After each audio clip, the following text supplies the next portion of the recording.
अस्सलाम वालेकुम दोस्तों, उम्मीद करता हूँ तमाम भाई खैरोफियत से होंगे और तमाम दोस्तों का जो शौक़ है वो अच्छे से जा रहा होगा। अच्छा, सिर्फ अल्लाह की ज़ात है कि जो गर्मी को एकदम सर्दी में बदल सकती है। टेम्परेचर क्योंकि 45 से 46 डिग्री सेंटीग्रेड चल रहा था और अभी अल्हम्दुलिल्लाह ऐसे है कि सुबह 6 बजे से बारिश हो रही थी और सही ज़ोर से बारिश हुई है, दबा के बारिश हुई है और टेम्परेचर जो है अभी 30-31 चल रहा है। अल्लाह की ज़ात के अलावा ऐसे है कि हम इंसान बहुत कोशिश करते हैं, कभी पंखे लगाते हैं, कभी कूलर लगाते हैं, कभी एसी लगवाते हैं, कभी क्या करते हैं ताकि गर्मी कम कर सकें। पर वैसी गर्मी हम कम नहीं कर सकते जैसे अल्लाह की ज़ात कर सकती है। वो उसके लिए ऐसे है कि कुछ भी नामुमकिन नहीं है और कुछ भी मुश्किल नहीं है। अच्छा, ऐसे है कि वीडियो बनाने के 2-3 मकसद हैं। एक तो मकसद ये है कि ये जो सेब का सिरका जो होता है वो परिंदों को देते हैं, तो उससे फ़ायदे वगैरह होते हैं या नहीं होते, उसका पर्सनल एक्सपेरिमेंट हमने किया, जिससे मैंने सोचा कि उसकी वीडियो बनाई जाए। उसके अलावा थोड़ी सी मैंने कहा कि ज़रा छत का विज़िट करेंगे क्योंकि बारिश हुई, परिंदे दिखाएंगे। थोड़ा सा ये बात भी करेंगे कि अगर बारिश हो जाए उसके बाद ऐसे होता है कि परिंदे जो हैं वो 45-50 डिग्री सेंटीग्रेड के आदी हुए होते हैं क्योंकि टेम्परेचर इतना चल रहा होता है। मुर्गों ने अपने जिस्म को उस तरह मेंटेन किया हुआ होता है, एकदम टेम्परेचर गिर जाता है। सही है, जैसे अभी 30-31 चल रहा है। अभी तो चलो हल्की सी धूप निकलती है, फिर कभी बादल आ जाते हैं, ये तो ठीक हो गया। सुबह के टाइम ऐसे है कि थोड़ी सर्दी थी, रात के टाइम थोड़ी सर्दी थी, तो ऐसे मौसम में फिर क्या करना चाहिए? इनको बिल्कुल वैसे ही नहीं छोड़ देना चाहिए जैसे हम लोग आम रूटीन में चल रहे होते हैं। मैंने तो ऊपर आके जो खुडे वगैरह थे उसमें ऐसे है कि परिंदों को बंद कर दिया था। वैसे ही है कि ये इसी तरह खुले रहते हैं, जब इनका दिल करता है बाहर घूम रहे होते हैं, जब दिल करता है अंदर चले जाते हैं। सही है, एक तो हमें पानी वगैरह का ख्याल रखना है, दूसरा दाने का ख्याल रखना है इस मौसम में क्योंकि मानसून भी चल रहा है। पानी को और दाने को जो है वो गंदा होने नहीं देना। अच्छा, ऐसे है कि परिंदे जो हैं वो साथ साथ कुरीज़ भी करने लग गए हैं। सही है, मादी एक दिखाता हूँ जिसके लिए वीडियो बना रहा हूँ। मादी ऐसे है कि कुरीज़ भी कर रही है। इसमें भी ऐसे होता है कि जब परिंदा कुरीज़ में लग जाता है तो वो दाना पानी थोड़ा हल्का कर देता है क्योंकि उसकी सारी तवज्जो जो होती है वो कुरीज़ पे हो जाती है। मादी अल्हम्दुलिल्लाह ऐसे है कि कुरीज़ जो है वो इसने स्टार्ट कर दी है। इसके साथ एक बच्चा है। सही है, और मादी को मैंने नोट किया 2-3 दिन से ये बिल्कुल दाना नहीं उठा रही थी, खुराक नहीं उठा रही थी, तो मैं थोड़ा सा परेशान हो गया। फिर मुझे याद आया कि मेरे पास जो है वो सेब का सिरका पड़ा हुआ है। उसके बड़े फ़ायदे मैंने सुने जी, हाजमे के लिए बेहतर होता है, भूख के लिए होता है, ग्रोथ वगैरह के लिए।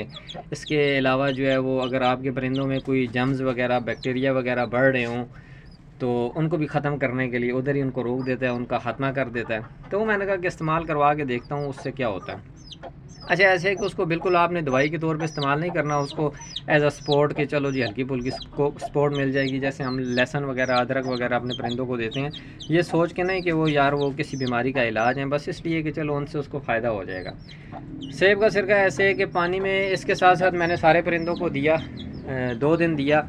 आपने ऐसे करना है कि 1 लीटर पानी ले लेना है और 1 चम्मच उसमें ऐसे है कि सेब का सिरका डाल देना है। इस मादी को अल्हम्दुलिल्लाह ऐसे है कि 2 दिन हमने दिया वो पानी, और अल्हम्दुलिल्लाह ऐसे है कि सुबह भी दाना उठाती है और शाम को भी दाना उठाती है। तो आप भी ऐसे है कि सेब का सिरका रख लें, ये समझ के नहीं कि सेब का सिरका जो है वो दवाई है, एज अ स्पोर्ट समझ के, जैसे हम लोग ऐसे लेते हैं स्पोर्ट के तौर पे कुछ चीज़ें, इसी तरह आप भी एज अ स्पोर्ट के तौर पे उसको रख लें अपने पास। आपका परिंदा वगैरह जो है गर्मी जैसे स्टार्ट होती है, गर्मी ज़्यादा हो जाती है, परिंदा आपका छोड़ देता है, उसका हाजमा जो है वो ख़राब हो जाता है, पतली बिठे करते हैं। उन दिनों में ऐसे है कि हफ़्ते में आप 2 दफ़ा उसको इस्तेमाल कर लें, उससे काफ़ी बेहतर होगा, उससे काफ़ी आपको फ़ायदा होगा।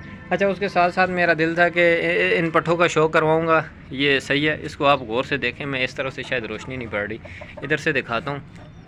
ये पट्ठा जो है माशाल्लाह ये वही पट्ठे हैं जिन पे मैं वीडियोस बना रहा था। मुर्गी इसी काली मुश्की मादी के साथ जो थे वो बच्चे थे उस टाइम, और ये मादी हैं साथ इसके, ये 2 मादियाँ हैं और ये एक नर है। माशाल्लाह बड़े अच्छे तैयार हुए हैं जी। और अच्छा, एक और बात जिस चीज़ ने मुझे थोड़ा सा परेशान किया, बट मेरे साथ इससे पहले भी ये मामला हो चुका था, जिसकी वजह से मुझे पता था कि क्या होता है। अब ये जो पट्ठा आ गया, सही है, इसकी माशाल्लाह से ग्रोथ देखें, इसकी कमर वगैरह, इसका सीना जो है मैं सामने से भी दिखा सकता हूँ, भरा हुआ है। ये जब इसकी एज में था, सही है, ये बिल्कुल कमज़ोर, हड्डी निकली हुई और कद वगैरह सही निकाल रहा था। जो बड़े मोरे के परिंदे होते हैं, ये चूज़े होते हैं, वो जब इस एज में 5-6 महीने की एज में पहुँचते हैं, सही है, वो अपना हाइट निकालते हैं और बिल्कुल हड्डी वगैरह ऐसे लगता है जैसे कमज़ोर हो गए हैं, सोकड़े में चले गए हैं, मैदे में, पेट में कीड़े आ गए हैं, जबकि ऐसा नहीं होता। इंसान दवाइयाँ शुरू कर देता है, इंजेक्शन वगैरह और सारा कुछ, सारी तरतीब, तो किसी तरह मेरा जो पट्ठा है या मुर्गा जो बन रहा है वो ठीक हो जाए। जबकि ऐसे होता है कि जो बड़े मोरे के परिंदे होते हैं, सही है, वो सबसे पहले ऐसे करते हैं कि अपना कद बनाते हैं। कद जब निकालते हैं तो वो बिल्कुल सूख जाते हैं, हमें ऐसे लगता है कि इनको सोकड़ा हो गया, जबकि ऐसी कोई बात नहीं होती। आप जो उनको खुराक दे रहे होते हैं उसमें ऐसे है कि उनका डाइट प्लान अच्छा रखें, बेहतर रखें, उसमें प्रोटीन होना चाहिए, कैल्शियम होना चाहिए, और आप देते रहें। 2-3 महीने आप इंतज़ार करेंगे। हमने इंतज़ार किया इसको, हमने कोई दवाई वगैरह नहीं दी, कोई टीका नहीं लगाया, कोई मल्टीवाइटामिन्स ये है कि पानी में मिक्स करके देता रहता था कभी, क्योंकि मैंने एक बोतल ली हुई थी। और अल्हम्दुलिल्लाह ऐसे है कि अब इसने ग्रोथ जो है, कमर इसने भर ली है, सीना इसने भर ली है। अब इनके साथ भी वैसी ही तरतीब है, सही है।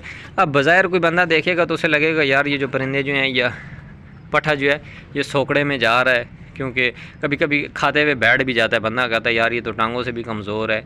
क्योंकि ऐसे है कि ये इस टाइम अपना कद निकाल रहा है, अपना मोरा बना रहा है, उसके बाद ये अपने मसल्स वगैरह और अपना सीना वगैरह, कमर वगैरह बनाएगा इंशाल्लाह। साथ साथ इसका भी शो करवाते रहेंगे आगे। अल्लाह पाक इनको सेहत अता करे, ऐसे ही हमारे पास पलते फूलते रहें। बाकी ऐसे है कि इसके अलावा जब भी आए बारिश वगैरह हो जाए, सही है, अपने खुडों का, अपने मुर्गों का लाजमी आगे ऊपर विज़िट करें। खुडों में अगर कोई पानी वगैरह चला गया, गंदगी वगैरह बन गई है तो उसको साफ़ सुथरा करें। अपने मुर्गों को ऐसे है कि साफ़ सुथरा माहौल दें, दाने का ख़ास ख्याल रखें, पानी का ख़ास ख्याल रखें। और इससे ऐसे है कि आपके परिंदों में जो अक्सर जो बीमारियां होती हैं या वायरस वगैरह होते हैं वो आपके परिंदों में आएंगे ही नहीं, क्योंकि आपने उनका माहौल साफ़ सुथरा रखा हुआ होता है, उनका दाना जो है वो साफ़ सुथरा रखा हुआ होता है, पानी का आप ख़ास ख्याल रखते हैं। तो इन सारी चीज़ों से ऐसे है कि आप अपने परिंदों को सेहतमंद रख सकते हैं। बाकी वीडियो पसंद आई हो तो लाइक और शेयर कर दें।